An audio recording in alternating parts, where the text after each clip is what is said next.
Okay. Hello, everyone. My name is Roberto Chia-Balmaceda. I am the Fellowship Specialist for the Humanitarian Shelter and Settlements Program, funded by the United States Agency for International Development's Bureau for Humanitarian Assistance. I also work for Habitat for Humanity's International under the Disaster Risk Reduction Response Team. I'm joined by one of our practicum fellows from the inaugural 2024 cohort of the Humanitarian Shelter and Settlements Practicum Fellowship, and her supervisor from the Habitat for Humanity Indonesia National Office. I have asked them here today so that our Practicum Fellow may have the opportunity to ask questions to a humanitarian shelter and settlement sector professional so that they might impart some insight into the experiences that have shaped their profession and work at their respective national office. At the end of the interview, we will have a period for Q&A for any members of the audience to ask their inquiries, and so that the fellow and the national office professional can answer as they will. Without further ado, I would like to turn it over to you, Katrina, so that you may introduce yourself, and then Tanti, you may introduce yourself as well. Thank you, Bob. Good morning, good evening, good afternoon, everyone, wherever you are. My name is Katrina Mulherin, and I am a Humanitarian Shelter and Settlements Practicum Fellow with Habitat for Humanity International and USAID BHA. I recently completed my Master's of International Affairs degree from the Bush School of Government and Public Service at Texas A&M University. My concentrations for my degree focused on women, peace, and security and international development. And I had the wonderful opportunity to travel to Indonesia for 3 months this past summer and work with Tanti at Habitat for Humanity Indonesia. So Tanti, I'll let you introduce yourself. Thank you, Katrina. Thank you, Bob. Hello, everyone. Evening in Indonesia, so good morning for all of you. So my name is Tanti. I'm working from Habitat for Humanity Indonesia. My role is for the disaster risk reduction and response manager for the focal point, our regional office in Asia Pacific. And I'm program manager too for the revitalization program in shelter in West Java. So during in her fellows, I assist Katrina when Katrina stay in Indonesia. Thank you, Bob and Katrina. Over to you. Thank you, Tanti. We'll start with some prepared questions that I will ask Tanti about our experience working together and her entry into this sector. And then at the end, we'll save time for any questions that the audience may have. So first, Tanti, could you please describe how you began working in the humanitarian shelter and settlement sector, and why did you want to work in this sector? So I began working in the humanitarian shelter and settlement due to my passion for social and humanitarian issue, and particularly in meeting basic needs and protecting communities affected by disaster. And for me, providing safe and decent housing is a significant contribution to the life and individual and the family. Yeah? Seeing the positive impact of adequate housing on community, this is motivated me to contribute more to this field. Katrina. Thank you, Tanti. And I know for me, I also share many of the same desires to provide basic human needs for people, and that is what interested me to enter this field as well. Yeah. Okay. Next, could you please describe what role Habitat for Humanity Indonesia National Office plays in disaster risk reduction and response? Habitat for Humanity Indonesia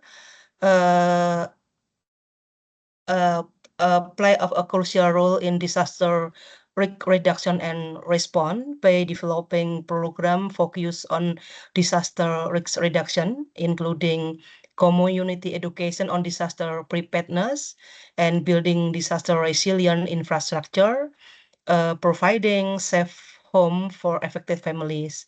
And Habitat collaborate with the government and other organizations to ensure effective and sustainable response to disaster during this time. Thank you, Tanti. And for me, as the fellow, getting the opportunity to work in Indonesia and work directly with Tanti really was eye-opening to see all of the work that Indonesia does in terms of DR3. So it was a great learning opportunity. Can you briefly describe the projects and fieldwork opportunities that you coordinated for me while I was in person in Indonesia for the practicum fellowship? During Katrina internship experience with Habitat Indonesia, so I coordinate several projects that give her the opportunity to be directly involved in the field. And this included data collection activities on the shelter needs in the context of development, it's mean before disaster and post-disaster, and make evaluation of the condition of houses affected by disaster. So we bring Katrina to for the CBDRM workshop with communities to understand the knowledge of gender mainstreaming in the context of shelter of the community level. And we have meeting and discuss with the other humanitarian agencies in Indonesia that during this time they are our partner in Indonesia at the national level. This organization have also been conducting program in the field of the shelter. In addition, I also assist Katrina in the process of developing the gender mainstreaming manual to ensure that gender perspective are integrated into our planning and response in the field of shelter. Thank you, Tanti. And I can provide a little bit more context on the project for those who may be interested. So when I joined the fellowship program and it was decided that I would be going to Indonesia, I discussed with Tanti and my other supervisor at the time, Hapsoro, about what my specific project would look like. And because of my background in both gender studies and international development, we decided that I would focus on gender mainstreaming. And for those who may not be familiar with this term, it refers to how we can make humanitarian shelter and settlements programs more inclusive and gender responsive to the needs of women in this field. And so, as a part of this project, my ultimate deliverable for the fellowship was to create this gender mainstreaming manual that Tanti just mentioned. It is a gender mainstreaming manual for the disaster risk reduction and response and also development programs for how we can include women and prioritize their participation in the programs, and also how we can design the programs to make them more responsive and accessible for the women. So for this project, as Tanti mentioned, I traveled around to many different areas in Indonesia and interviewed female beneficiaries who received housing or different trainings. The one training that Tanti mentioned is the CBDRM, which stands for Community-Based Disaster Risk Management. And I was able to observe this training and talk to some of the female participants in it. And from all of these interviews and visits, I collected the data that was necessary to make the manual. And the manual has some standard operating procedures and guidelines for how Habitat for Humanity Indonesia can incorporate gender mainstreaming in all of its programs, and how we can make the shelter design, construction, and management more inclusive and accessible for women. So thank you, Tanti. I really enjoyed this project, and the fieldwork opportunities for me were invaluable. Next, can you please tell us more about why the Indonesia National Office was interested in gender mainstreaming in shelter and settlements? View gender mainstreaming as a crucial element in the design of shelter and settlement, our programs in Habitat Indonesia. And we know every community member have different needs and challenges, including women and other vulnerable groups. So by integrating gender perspective, we can create more inclusive and effective solution that respect and meet the need of all community member, enhancing the sustainability and impact of our programs, Katrina. Thank you, Tanti. And I agree that this is a very important part of shelter and settlements and international development more generally, so that we can prioritize the needs of some of the most vulnerable communities. Yeah. Can you please tell us what your experience was like working with me through this Humanitarian Shelter and Settlements Practicum Fellowship? So through this program, yeah, working with Katrina, with you during this fellows was very rewarding experience for us. So we are greatly appreciate with your dedication, yeah, Katrina dedication and interest in understanding shelter and gender issue. So Katrina provided fresh perspective that enrich our discussion and successfully produce a useful guide for our future program, yeah, in Habitat Indonesia through the manual gender mainstreaming. And it was an extraordinary opportunity to share knowledge and learn from each other through this program. Yes, I agree 100%. For me, this is my first time traveling to Southeast Asia and Indonesia. And so getting to work with everyone and learn about the different cultural norms and different working environment was really a great experience. I also think as a young professional entering this field that getting this international experience and opportunities working directly in the field is super important.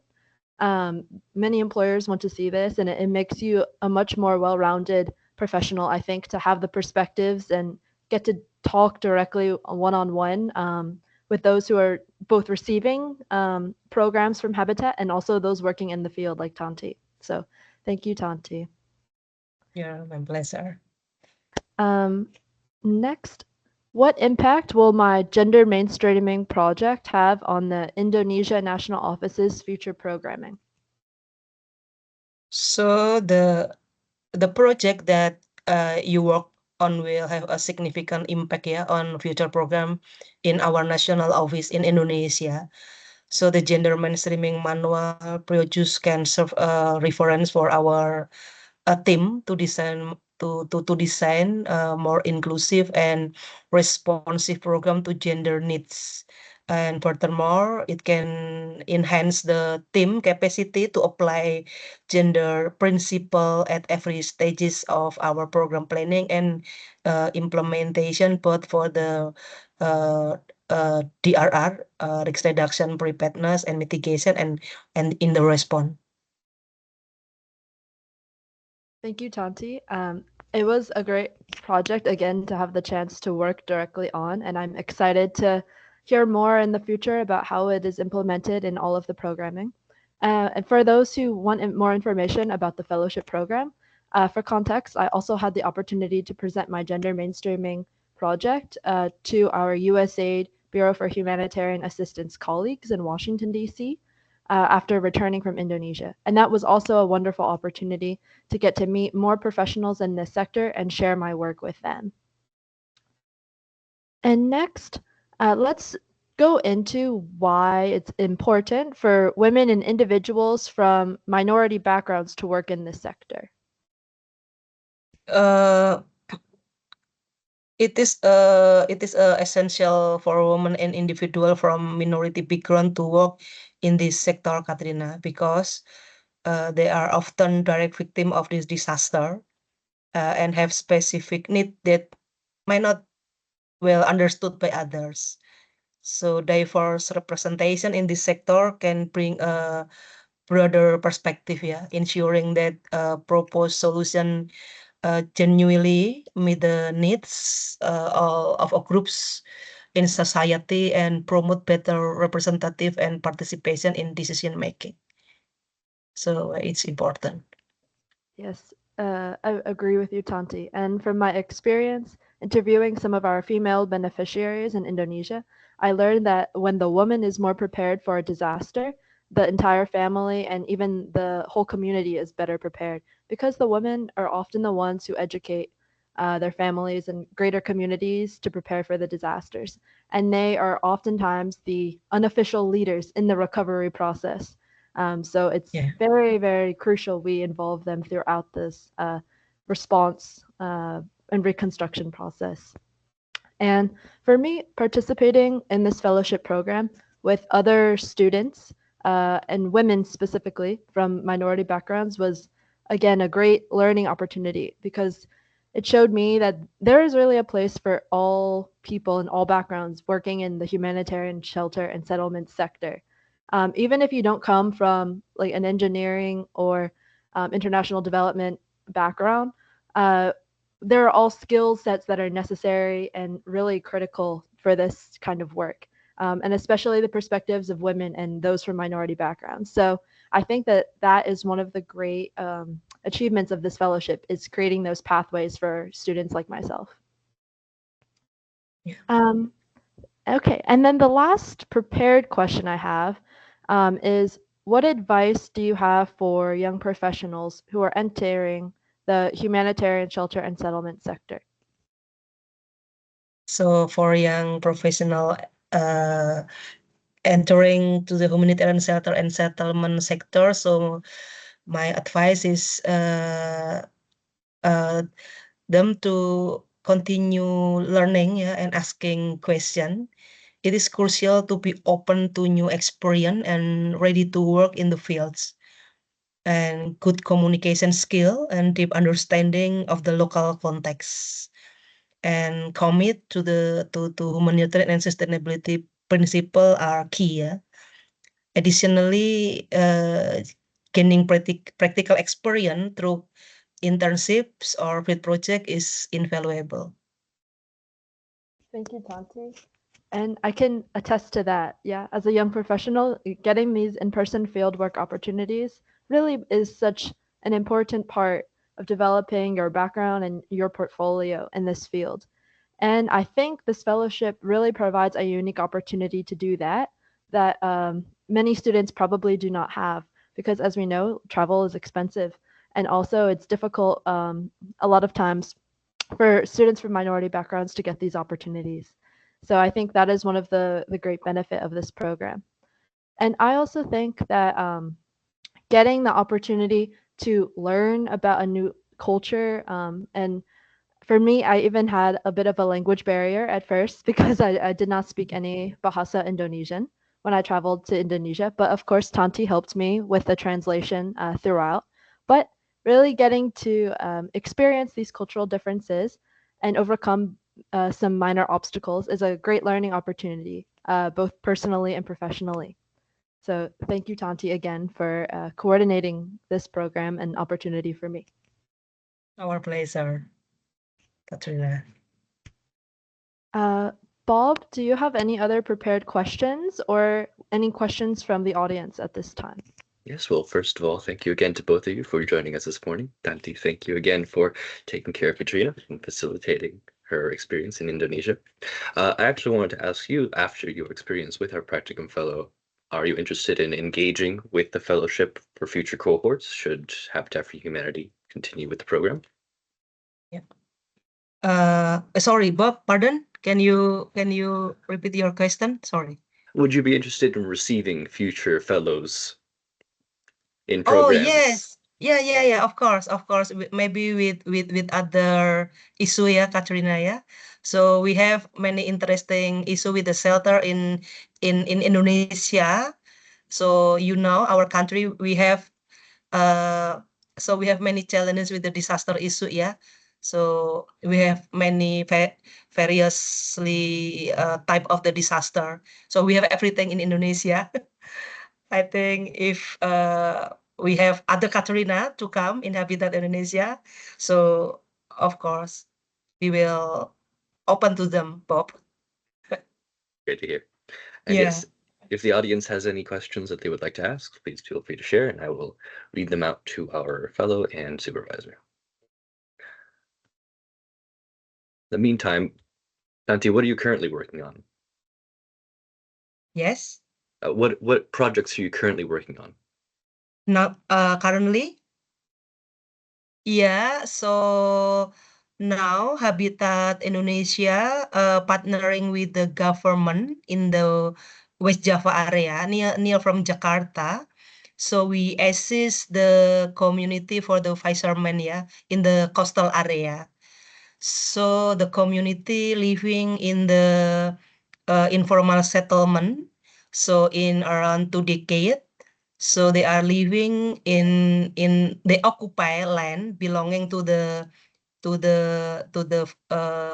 foundation, local foundation in there, and so we assist them to make revitalization in the area. So we are focusing for the land tenure issue, and we assist them to make like what we call it this like master plan, inclusive master plan. So we assist them to how they want to make their kampung, their sub village, yeah.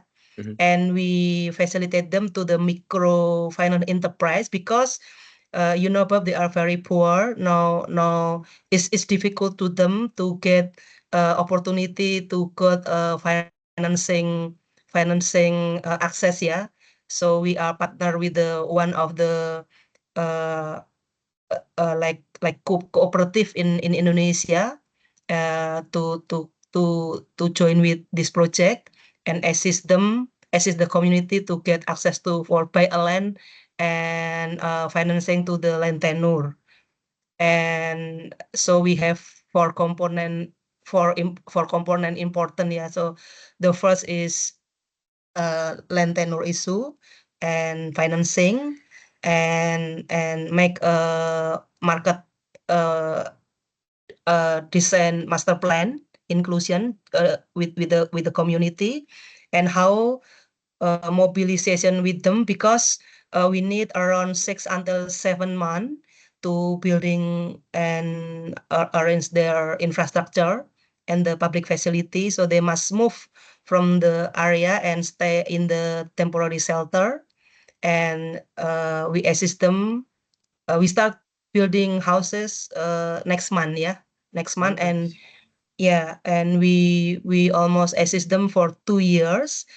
So the challenge is looking opportunity uh, to to get financing to them, yeah, so they can buy a land and land tenure. But we already done with the land and land tenure. So next month we start with the land clearing and land stabilization, and they will move to the temporary shelter. And after that, Habitat will start building a house on January 25. Great. Thank you. Thank you. Yeah. I just want to add that I also got the opportunity to visit this area when I was in Indonesia and West Java and interview the women. And for this project, there was a specific focus on providing microfinance and financial literacy training for the women who live in this community. And Habitat for Humanity Indonesia partnered with a local microfinance institution to provide the financial literacy training for the women, and after they completed the training, they received the land tenure and land ownership certificates. And it's very significant that the women in this community will also have their names placed on these land titles, because in Indonesia and many other countries around the world, it's common for only the man to legally own the land where the house is built on. So this places women at significant risk of eviction at any time, especially in cases of divorce or death or marital dispute. So this is a big accomplishment and achievement for Habitat for Humanity Indonesia to secure that legal land tenure for the women. Thank you, Bob Okay. and Tanti. Awesome. Oh, and additional information for you, Bob, and for all. So Tanjung Kait, our project name is Tanjung Kait. So Habitat for Humanity bring this project to the Urban World Forum in Cairo this month. So you can check the information of the pilot project in our website, Bob. Yeah, I will send the link, yeah.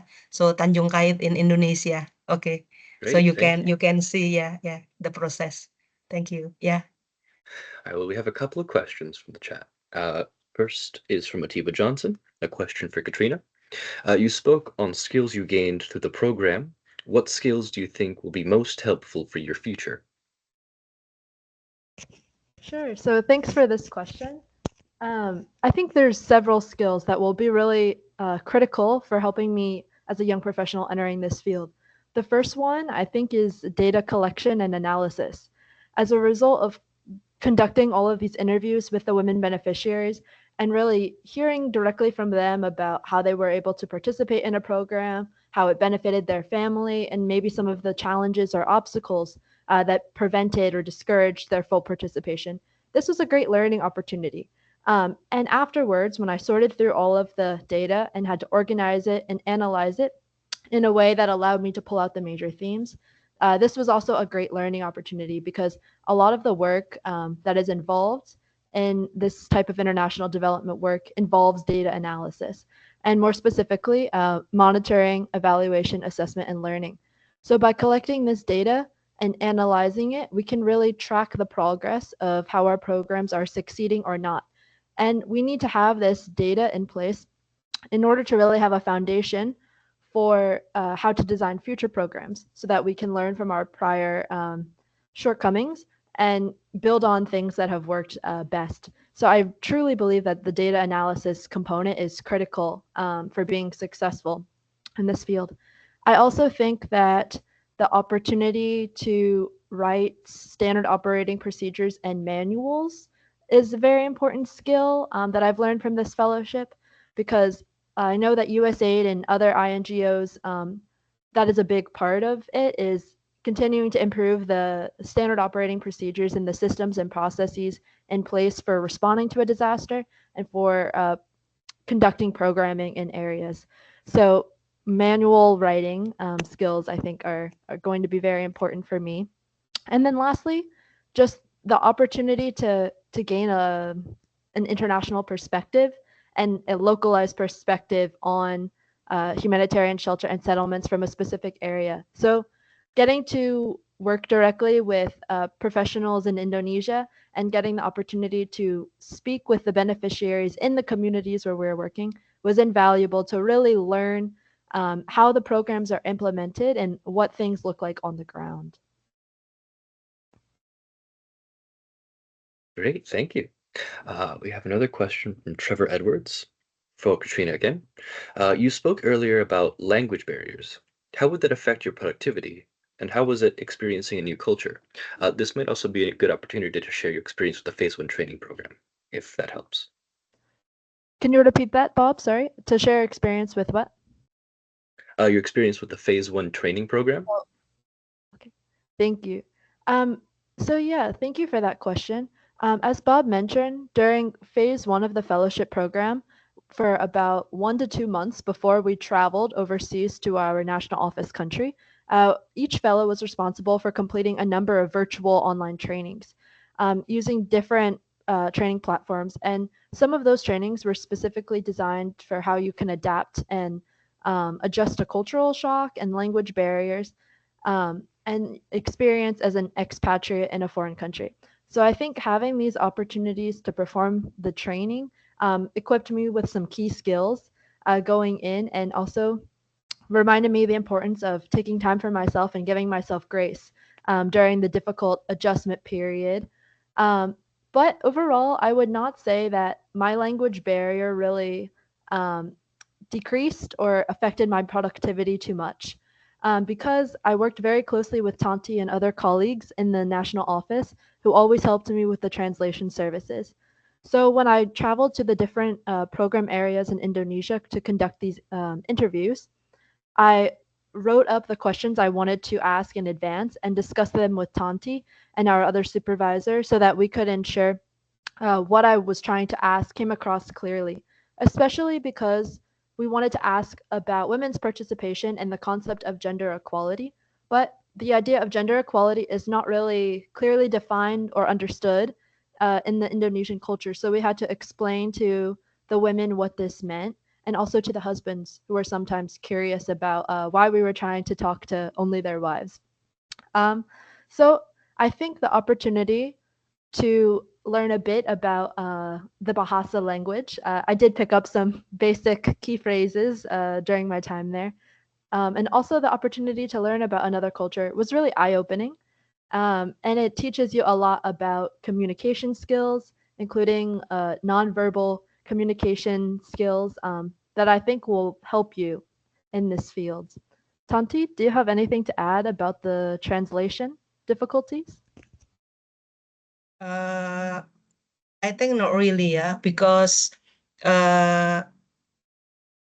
we Katrina's the pronunciation from Katrina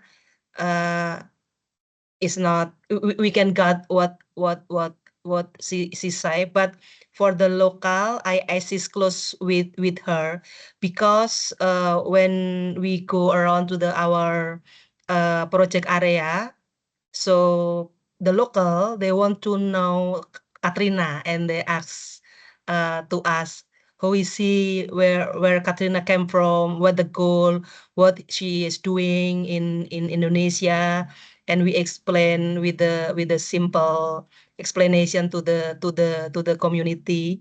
When we are visit to the community, Katrina is close with them too, yeah, and make conversation with the community to get background information. So we try to explain because some of the community they cannot speak. In Indonesia our national language is bahasa. Some of the community even they cannot speak bahasa Indonesia, so they are speak local that like mother language. So I assist Katrina, not only me but other staff in Habitat Indonesia too, explain with the simplicity language. But what I want to say is no worries if you cannot speak bahasa well, yeah, it's okay because we will support to translate in English. Yeah, this is from me, Katrina. And many people in Tanjung Kait miss you, Katrina, in our project, yeah. Thank you, Tanti. I miss Yeah, everyone there as well. Thank you, Tanti. Question from Jocelyn Keller. Hello, Jocelyn. First for Katrina, what is something surprising you came across while working in your fellowship that you wouldn't have expected before going to work in the field? And a question for you, Tanti, for you to think about while Katrina's answering. How has Habitat for Humanity Indonesia changed during your time working for the office? So we'll start with Katrina, and then once Katrina's done, Tanti, you can answer your question. Okay. Great question, Jocelyn. I think I learned many surprising and eye-opening things while in the field, but one more specifically, I got to see firsthand how improved housing not only improved families' living conditions, but also improved their opportunities for economic income and economic productivity. So, for example, in the Tanjung Kayat community that Tanti talked about earlier, we see firsthand how people from fishermen backgrounds and also families who own small food shops, we call them warongs in Indonesia, how the improved housing will also provide them additional living space where they can perform their work trade. So, for example, many of the women there support their husbands by hand weaving the fishing nets or running the small food shops, also providing food for the laborers or operating a small fishing stand. And having this additional living space will allow them to expand their business in their home. And for many of the women who own the small food shops, they will actually save on the rent that they currently pay for a space in the community because all of the new homes will include additional outdoor terrace space. So the women can just open up their own shops directly in the home. So we learned really the importance of connecting the improved living conditions with opportunities for financial literacy training and economic productivity so that we can help families as a whole and really make a house a home for these families.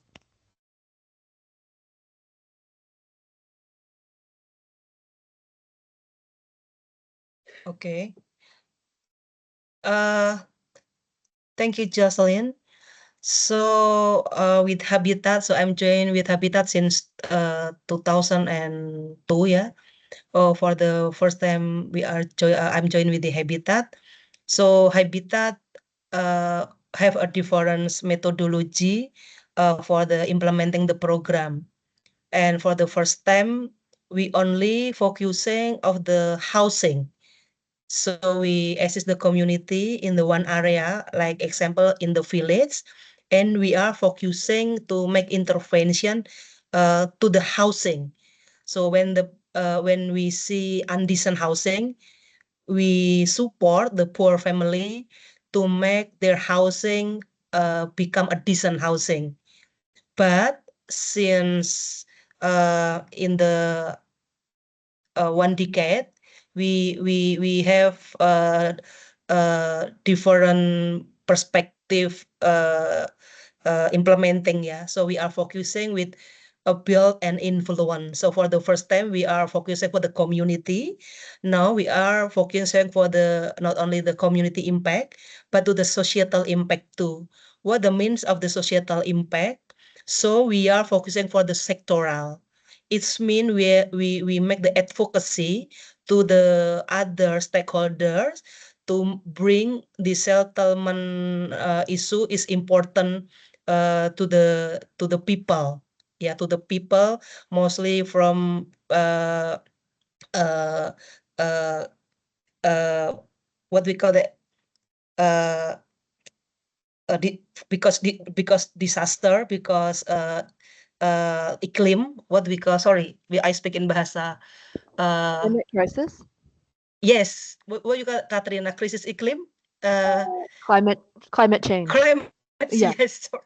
Because the climate. So now our methodology, we have built an influence strategy. So the component for the build and influence, we create program in the one area to give the wider through we intervention shelter, we will contribute to the other perspective, like for the health, for the education, for the economic, for the gender mainstreaming issue like this, yeah. And we are partnering with the government and with the other organization and with the cooperative and mostly to the community too. So the example we already doing like in Tanjung Kait. So in Tanjung Kait, we make revitalization. So we not only assist the community to build their houses, but we are focusing for the land tenure issue too, because Tanjung Kait, this is informal settlement. So we assist the community how they can give the access to have land tenure, so they can got the safe settlement, yeah, and the government provided the infrastructure and the public facility, and cooperative sending soft loan to the community, so the community can give can pay the land. So this is comprehensive project, not only building houses, but we assist the community with the inclusion land tenure perspective, and assist them to get access for the financing, and assist them for the financial literacy, land tenure literacy, uh, like this. So this project give impact not only the community impact, but the other stakeholder too for the societal impact, like government, cooperative, and other NGO. And in the other side, we focusing for the advocacy too, like we partnership with the government to make like policy brief. In Indonesia, we have land tenure issue for the poor people, yeah. So uh, we make advocacy to the government. Government have much land, so we make like policy brief how the land belonging to the government can give opportunity to the people, they can pay and stay, and we make advocacy for this after after the Tanjung Kait, we doing now that. So the point is not only building a houses, but the other issue too, like I said before. Thank you, Jocelyn. Great, thank you, Tanti. Yeah. Okay, so I have a final question for Katrina, and then you, Tanti. Katrina, do you have any upcoming projects, or what's next for you, professionally or academically, that you'll be going into now that the program is closing? Yes, so this program was really an invaluable opportunity for me to gain those practical skills and fieldwork opportunities. Next steps for me, actually, I will be joining USAID, Bureau for Humanitarian Assistance, in a disaster response role, which I'm really excited for and looking forward to, and extremely grateful to Tanti and you, Bob, and everyone else from this fellowship for giving me what I think was really critical skills and fieldwork opportunities that helped me gain this position. So thank you again. And Tanti, do you have any final words you'd like to share? Yeah, so now currently we are bring the manual made by Katrina to our national board, Bob, to get approval. So we will use this manual for our formal manual, to Habitat Indonesia, and we already inviting by the other organization to can share this manual with the other organization, because when Katrina come to Indonesia, we inviting around 8 or 9 organization in the national level. We inviting us to discuss when Katrina prepare this manual, and we already informed to them. This manual is already done. Katrina is already give her presentation before leaving from Indonesia, and so we bring this manual to our national board of trustee in Habitat Indonesia to make formally approval. And in the other side, we already inviting by the cluster shelter in national level in Indonesia to can share this manual, and they want to use this manual too for their organization. Bob. Thank you, Katrina. You are very famous in Indonesia. Thank you, Amazing. Tanti. Yeah, your pleasure. All right, well, we have shared a few links in the chat. If anyone's interested in seeing more of the fellowship resources, whether it's our practicum webpage or the page where we'll have all of our recordings, including this one. I'd like to thank again Katrina Mulherin and Dwi Agustanti for joining us today. Really happy with how things went. Oh, I see someone is typing, so we might have one more question. So I'll give a little bit of time for that. But if not, thanks again. And without further ado, I think we will close for today. We will have 2 more webinars on Monday and Wednesday of next week, which should be included in the announcement email. Another announcement too will be going up before the next webinar is set to take place. Yeah. Take care, everyone. Thank you, Okay, everyone. thank you, Bob, Katrina, everyone. Thank you. Bye. Thank you. Bye. Bye. Bye.